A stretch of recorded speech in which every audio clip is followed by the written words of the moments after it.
A recap of the entire introduction to Spider-Man 2 in 3 minutes. Start the clock. Okay, so right out the gate, we start with a flashback to 2 years ago with Harry Osborn absorbing a black liquid from his father, Norman, in order to potentially cure his disease. The game assumes you already know about this because at this point, Harry's origin story is almost as well known as the dead Uncle Ben or even that alleyway murder of the Waynes.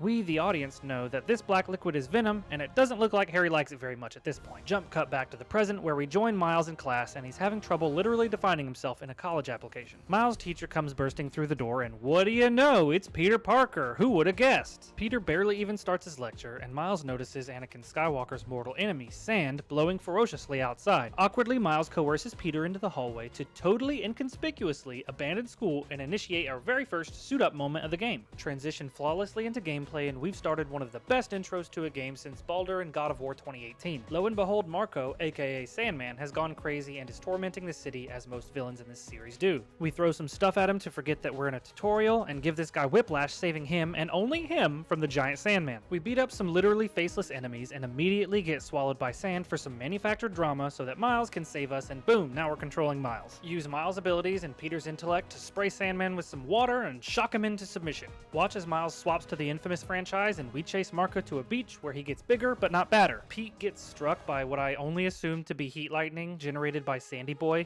and Miles does too, but he's immune because of the whole venom powers. Not that venom, this venom. Miles and Peter do a little wombo combo and smack Sandman with some lightning so that they can save the day. Marco gives us a solid dose of foreshadowing now that he's been subdued, and cut to our main baddie of the game, Kraven the Hunter. No, not him, him. And my god is he jacked with the most murdery of eyes. His peons tell him that there's plenty of hunts to be done in the good old New York City, and cut to title. And that's Surface Tension, the intro quest to Spider-Man 2. You're welcome.